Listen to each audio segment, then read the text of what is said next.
Ikaw mismo ang nag-draft ng notice of disallowance. Yes po. Anong basis nito? This is a direct violation po ng joint circular, specifically yung item 6.1.1 po. Confidential funds. Sa tree planting na yan, anong nakikita mo na activity in connection with alleged surveillance? Compliant na ba to sa joint circular? Hindi pa din po naipakita sa mga dokumentong ito yung particular accomplishment na will warrant the payment of rewards. Pag meron bang nahuli na sa mga ito, ganun po yung hinahanap namin. Ilan ang NPA o ilan ang terorista, ilan ang komunistang nahuli? Ms. Eileen, still testifying under the same oath, ma'am. Yes po, Your Honor. Attorney Lorna, you may proceed with the continuation of your direct. When you're ready.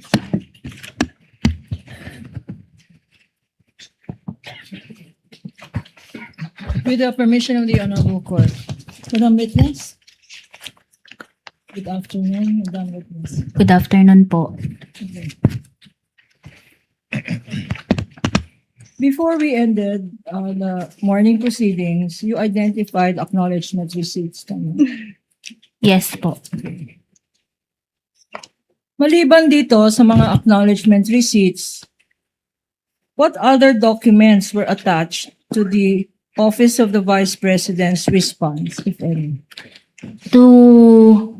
To support po the payment of rewards, nag-attach po sila ng certification from Colonel Dante Pilachica and the Protective Intelligence Operation reports for the third quarter of 2023. If shown to you, these certifications na minention mo, will you be able to identify the same? Yes po. Okay, showing to you. Madam Witness, certification dated September 30, 2023, pre-marked as Exhibit P-1-12-K. Also being shown on the screen with the kind permission of this Honorable Presiding Officer. What relation does this certification have sa sinabi mong inattach sa response ng Office ng Vice President? This is the same copy po ng certification attached to their response. Ano naman ang observation or significance nitong certification? Ito po ay inattach nila to support the payment of rewards. Under the joint circular po kasi, if it is for payment of rewards, it should be supported with documents evidencing success. And based on this document po, hindi ko po nakita yung particular accomplishment that will warrant the payment of rewards. So itong certification na in-identify mo, compliant ito sa joint circular na pinagbasihan mo ng evaluation? Hindi po. Sinabi mo walang supporting documents evidencing success. Ano ba dapat ang mga dokumentong supporting success ng operations? Based po sa joint circular, wala pong in-identify doon. Ang sinabi lang is documents evidencing success. Pero based po sa evaluation ko dito sa dokumento na to, hindi ko po nakita yung particular accomplishment na proof of success po. Also earlier, sinabi mo na together with the Vice President's response, meron siyang inattach na tinatawag na Protective Intelligence Operations Reports. Tama? Opo, tama If po. shown to you, pag pinakita sa iyo itong PIOR, Protective Intelligence Operation Report, would you be able to identify them? Yes po. Showing to you, Madam Witness, what was marked? What was pre-marked as Exhibits P-1-12-L up to P-1-12-L10. Tell this Honorable Court, if these are the certifications on the Protective Intelligence Operation Report that you mentioned.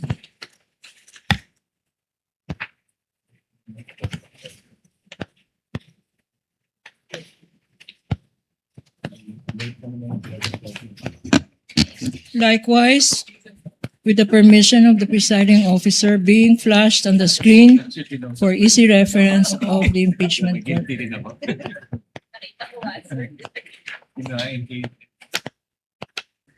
Thank you, Madam Witness. Having gone over these documents, Madam Witness, P-1-12-L hanggang P-L-12-L-10 na reports ng Protective Intelligence Operations, ano-ano ang mga engagements na nakita mo sa mga reports na to?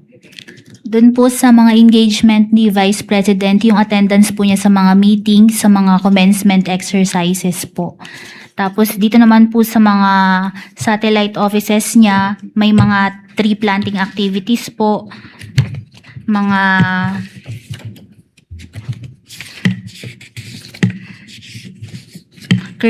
courtesy visits and coordination meetings po. And lahat po ng naging engagement nila for the third quarters of 2023. Yung mga nakalagay sa third quarter na report na sinabi mo, ganun din ang linagay sa first and second quarter na tinestify mo kanina? Yes po, may mga activities na pareho po, mga meetings, mga attendance po sa iba-ibang events. Tree planting, meetings, award ceremony, etc. Madam Witness. Opo. Okay. Sinabi mo rin kanina na hindi ito compliant sa joint circular. Dito sa mga sinabit na in-identify mo, compliant na ba to sa joint circular? Hindi pa din po naipakita sa mga dokumentong ito yung particular accomplishment na will warrant the payment of rewards. Pero on clarification of the presiding officer, tinanong kung ano ang hindi compliant. Yung pagkaroon ba ng tree planting o yung sinasabi nilang activity in connection with confidential funds. Sa tree planting na yan, anong nakikita mo na activity in connection with alleged surveillance? Yun po kasing nakalagay doon sa certification, nagkakaroon po sila ng surveillance activities before yung mga activities na ito. Yes. Pero based po kasi sa evaluation ko, hindi po kasi napakita dito kung ano yung particular accomplishment that will warrant the payment of rewards. Gaya po sa isang activity na nakalagay nga po, ang probable threat is yung sa CTG, mga NPA, ganyan po.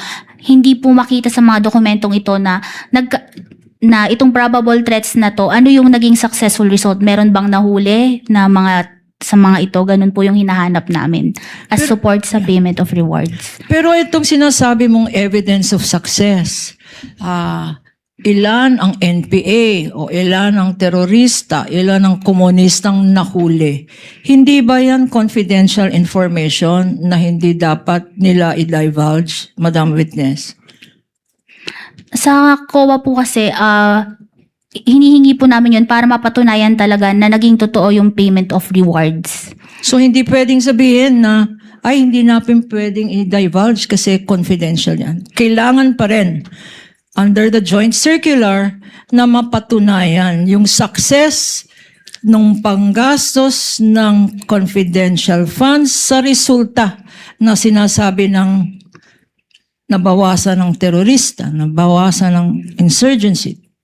Kailangan pa rin document, Madam Witness? Yes po, para po mapatunayan yung pagbibigay ng payment of rewards. After itong Office of the Vice President's response in relation sa third quarter expenditure, February 6 to September 30, 2023, at saka sa first and second quarter, ano nangyari? What happened next after all of this response of the Office of the Vice President for the 3 quarters? During po the evaluation ng responses sa dalawang AOM, nagkaroon po ng Committee on Good Government and Public Accountability hearings po noong November 2024. At dito po nagkaroon ng statement si Ms. Gina Acosta, ang Special Disbursing Officer ng OBP, na by the directive of BP Sara, binibigay po niya ang cash advance for confidential fund kay Colonel Raymond Dante Pila Chica. Before we go into that, Your Honor, please, presiding officer, this witness alluded or has testified that there was a Committee on Good Government and Public Accountability, GGPA hearing. Kailan to?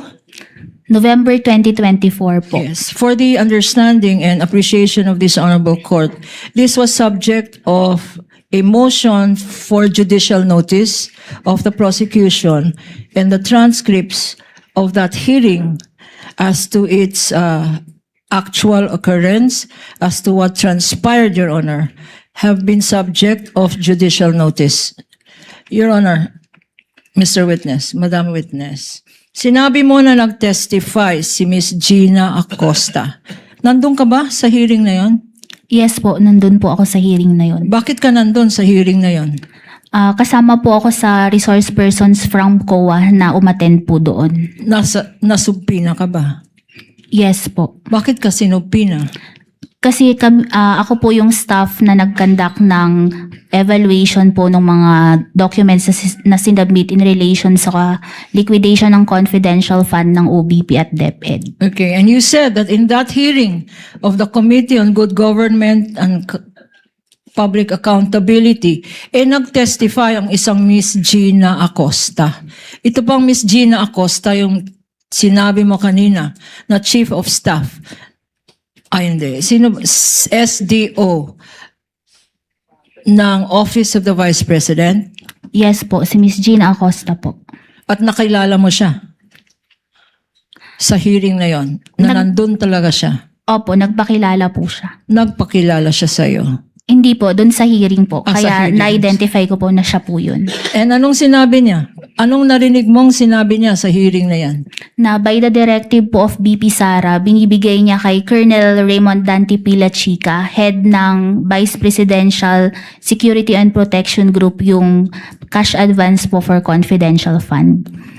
Na sinabi kay Gina Acosta ng Vice President na ibigay niya kay isang Colonel La Chica. Sino itong Colonel La Chica? Siya po yung head ng Vice Presidential and Security Group po nung time na yun. Itong Colonel La Chica, hindi siya Senior Disbursement Officer? Hindi po Special Disbursement Officer? hindi po siya ang SDO. Ano ang kinalaman ng isang head ng security sa disbursement ng confidential funds, kung alam mo? Under po kasi sa joint circular, nakalagay po doon na sa responsibility ng SDO na siya yung mag-disburse ng cash advance.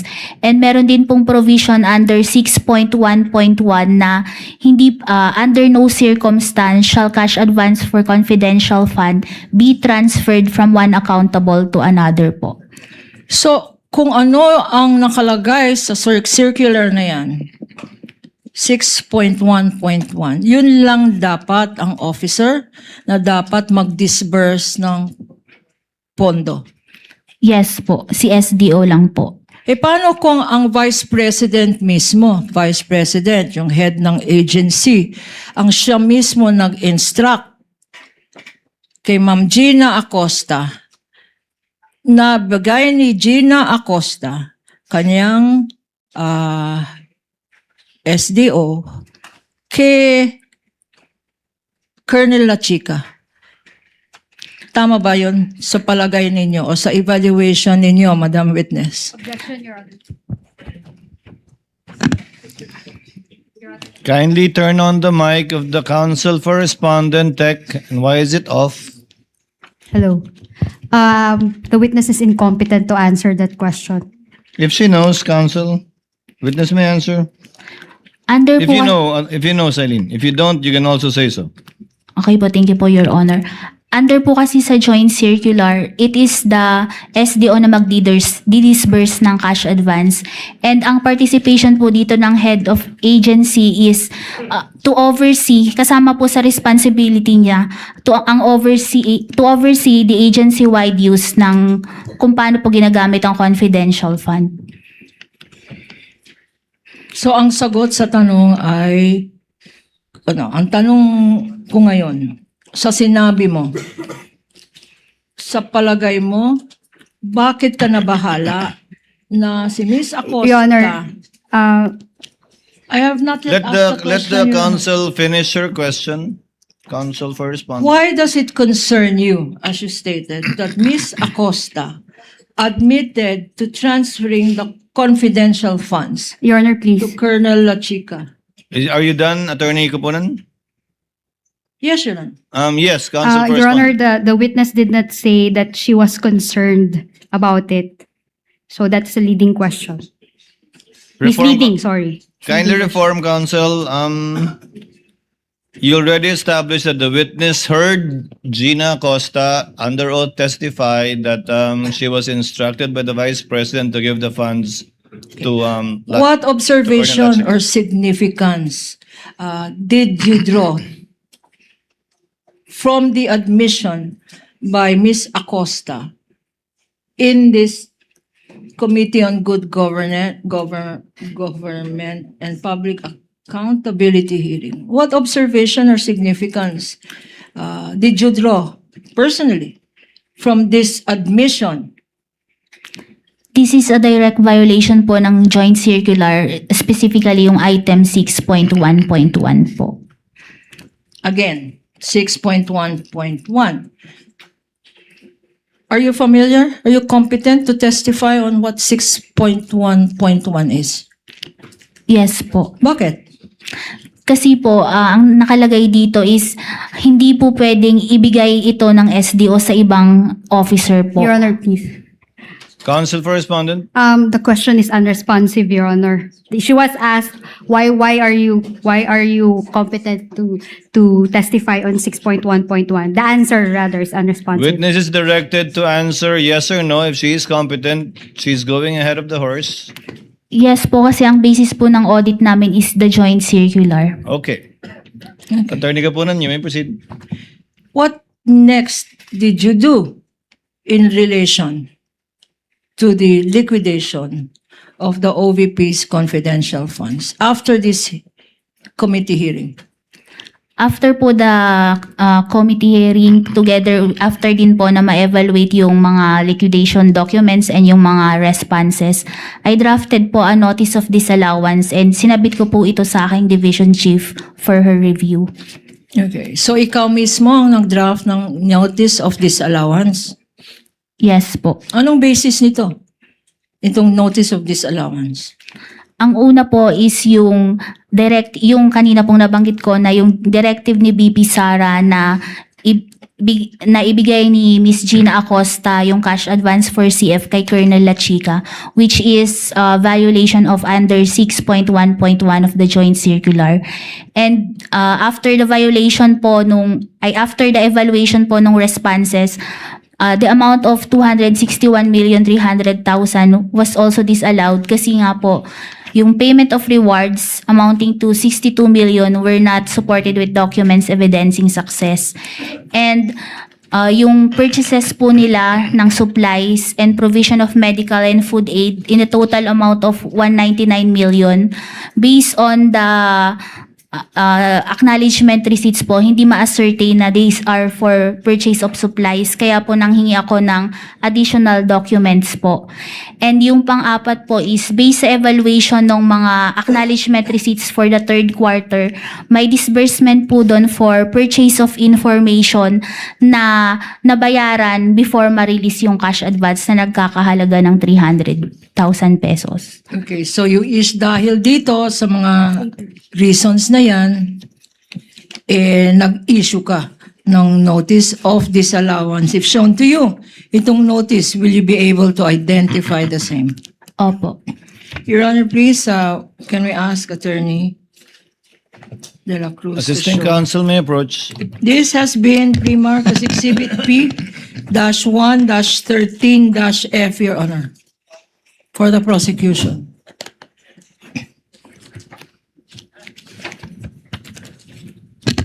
And for the record, respondents 1-9. Please proceed, counsel. Yes, Your Honor. Again, for the record, this is likewise Respondent's Exhibit, the same as prosecution, which, again, they refuse to stipulate on. How much, Madam Witness, was disallowed in your notice of disallowance? Yung buong amount po na 375 million pesos. 375 million. Anong period ang covered nitong 375 million na to? Bale, ito po ay for the 3 quarters of 2023. Tig 125 po per quarter. And this is being flashed on the screen as well. Sino-sino ang responsible persons in connection sa notice of disallowance na inisyu ng COA ICFAO dated March 31, 2026? Ang mga persons po ay sina VP Sara, the SDO Ms. Gina Acosta, ang Chief Accountant Ms. Julieta Villa del Rey at si Colonel Raymond Dante Pilachica po. Now you said that respondent Duterte, Sara Duterte, is accountable.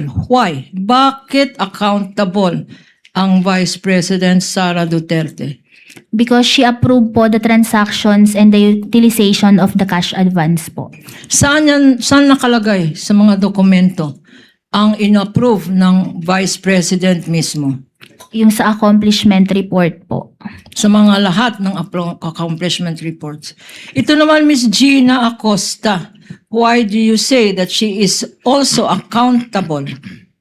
Kasi po siya ang special disbursing officer at responsibility po niya na i-disburse ang cash advance. Okay. Pag sinabing accountable, no?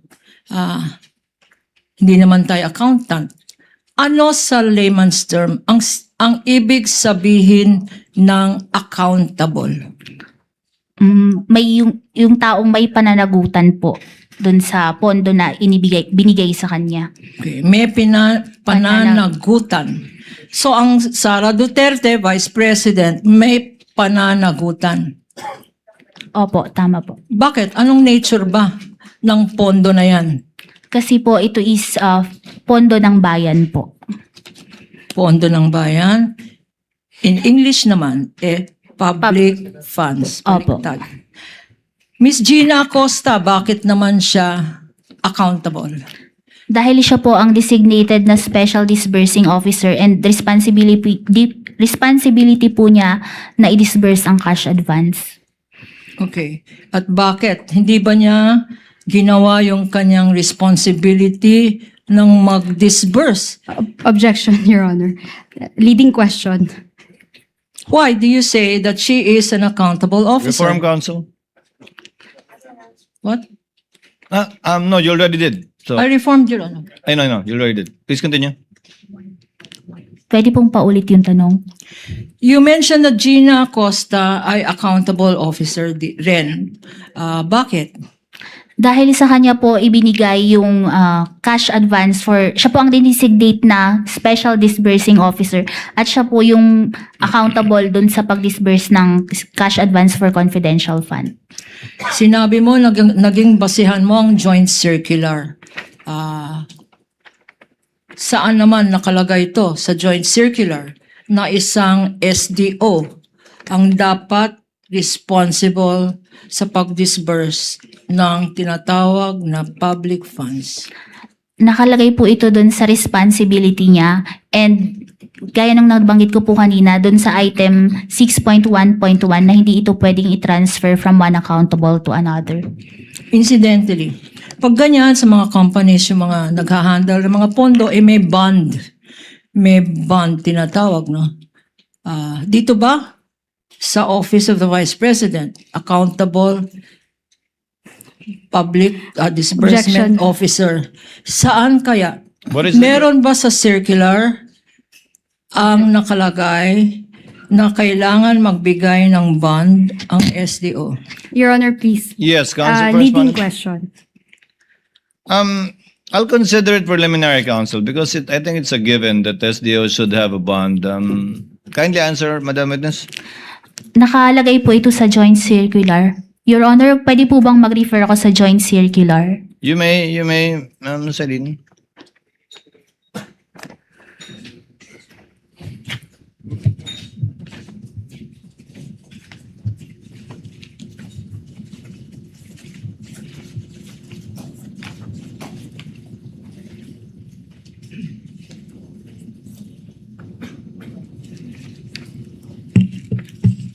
Nakalagay po ito dun sa item 6.1.2. Sabi po dito, cash advances for CFN or IF shall be drawn by duly designated and banded SDOs or head of agency for the implementation of a program, activity, and project. Yan po. That So would be yan ang... enough. May I proceed? Council may proceed. Okay. So sa binasa mo, ang SDO ay dapat magbigay ng bond. Do you have any knowledge if this Gina Acosta gave a bond pursuant to the joint circular provision that you read? Yes po, naka-attach po ito dun sa liquidation documents. Required po ito sa joint circular. At magkano naman? Kung ang amount ng Office of the Vice President confidential funds ay 500 million pesos, magkano naman ang bond na sinabi mo naka-attach ang dokumento sa mga sinabmit ng OVP? Magkano ang bond? Hindi ko na po maaalala yung kung magkano, pero based po sa evaluation ng mga documents, enough naman po yung band ng SDO para i-cover yung cash advances niya. If the amount is the amount stated, if you recall? Hindi ko na po maalala yung kung magkano yung band, pero during the evaluation po, hindi po namin naging findings yun. Okay. Ngayon naman,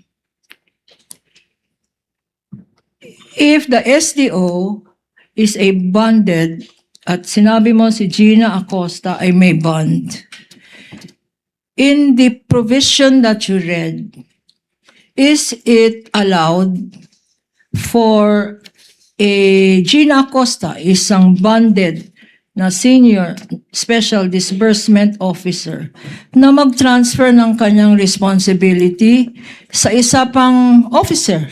Your Honor, please. Yes, Council. Leading question, Your Honor. Actually, I would have sustained it because she asked and answered. Already answered, Council.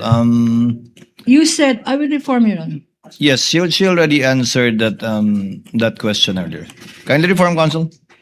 Ito namang Miss Villa del Rey, why did you say she is an accountable officer? Dahil po dun sa liquidation report, sinertify niya na complete and proper yung mga liquidation documents po.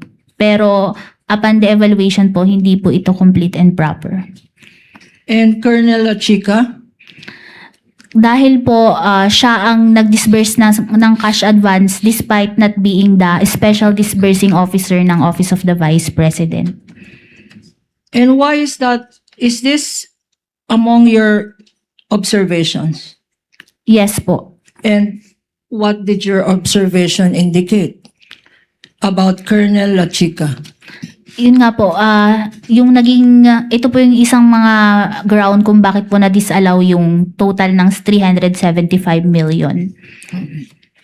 Sa pagkaalam namin, based on our understanding, may mga stages yan, ano? Ang unang stage ng evaluation, audit, observation, memorandum. Tama? Opo, tama po. And in the case of the Office of the Vice President, naka-issue kayo ng AOM. Opo, tama po. Ang next stage dapat dyan, ay ang notice of suspension. Tama? Opo. Now, in the case of the Office of the Vice President, pagkatapos nagbigay ng response ang Office of the Vice President sa AOM na inisyu ninyo, anong nangyari? Anong ginawa ng Office of the Vice President? Nag-respond po sila sa AOM po. So, nag-respond sa AOM. Did the response address, sinagot ba ng response na yan ang lahat ng observations, lahat ng non-compliance, lahat ng discrepancy, deficiency na pinoint out nyo sa AOM? Based po sa evaluation ng mga responses together with the attached documents po, hindi pa rin po ito naging compliant sa joint circular. And what did you do? What did your office do, if any? Kaya po, nag-issue po kami ng notice of disallowance. Bakit, Madam Witness? Sa pagkaalam natin, pagkatapos ng AOM, dapat notice of suspension. Bakit nyo agad in-issue ang isang notice of disallowance at hindi na kayo nagbigay ng notice of suspension muna? Bakit diniretso ninyo sa disallowance? Dahil nga po sa naging statement under oath ni Ms. Gina Acosta na ibinigay niya na by the directive of BP Sara, binigay niya kay Colonel La Chica yung cash advance for CF, which is a violation po ng joint circular, making it irregular po. Apart from this joint circular of 2015, please confirm kung meron mga rules and regulations na in-issue ang COA para sa mga settlement of accounts, if you know. Ang basis po namin is yung rules and regulations on settlement of accounts po. Anong ibig sabihin nun? Anong particular provision? Pwede pong pakiulit yung tanong. Sinabi mo na merong rules and regulations on settlement of accounts. Opo, meron po. At instead of a notice of suspension, diniretso nyo agad sa notice of disallowance. Opo, tama po. Anong pinagbasihan ninyo nito? Dahil nga po, ang definition po ng notice of disallowance based on the joint circular is yung transaction po appears to be illegal, improper, or irregular. And in this case po, yung naging transfer po is a direct violation, making the transaction irregular. Kaya naging notice of disallowance na po yung inisyo namin. Okay. So itong pag-transfer ng responsibilidad sa disbursement na hindi naman special disbursement officer, sinabi mo, illegal. Doon po siya sa irregular, which is violation po siya sa joint circular. Okay. So yung joint circular nakalagay illegal, improper, at irregular. Ang sinasabi mo ay irregular. Opo, tama po. At bakit irregular ulit? Kasi po hindi siya Asked and answered, Your Honor. Asked and answered. Asked and already. answered, Counsel. Okay. What is the status of this notice of disallowance at present, if you know? Asked and Nasa answered already, Your Honor. I don't quite remember, Counsel. It It would was be not okay asked to yet, repeat. Your Honor. I It would think be okay to counsel- repeat, nevertheless. Yes, Ms. Eileen. What is the status of this notice of disallowance? nasa prescribed period pa po ang OBP para po mag-appeal sa commission proper po. With the indulgence of counsel, and what is the prescribed period to appeal before the commission? 180 days po after nila ma-receive yung notice of disallowance. 6 months. Opo. You may proceed, counsel. And to your knowledge, are they still well within this 6-month period to Asked and submit? answered already, Your Honor. Your Honor, please, it is within, this is follow-up to the question of the presiding officer. What is the period? 180 days. My question is the 180 days still currently applicable? Yes po. Okay. Next, Madam Witness, are you still okay? Opo. Punta naman tayo dito sa Department of Education. Before you move on, counsel, with the indulgence of Attorney Kapunan, Ma'am Sailin, so dahil binigay di umano kay Lachica ni Gina Acosta, dinisallow niyo na lahat. Yes po kasi direct violation po ito ng joint circular. Subalit dahil hindi yan dumaan sa notice of suspension, in-issue niya yung notice of disallowance nang hindi binibigyan ng pagkakataon, sumagot muna o magpaliwanag ang OVP. Wala pa po sila. Ngayon pa lang kung sakasakali kung mag-a-appeal sila. Opo. So you have not heard the side of the Vice President or the OVP's office with respect to what you heard Gina Acosta say under oath in the House hearings. Wala pa Okay. silang response doon. Wala pa po. Wala Doon pa na rin lang kayong... po. Doon na lang po sa appeal. Doon na lamang. So, in-issue nyo to nang hindi naririnig yung panic nila. Opo. You may proceed, Counsel, to the DepEd.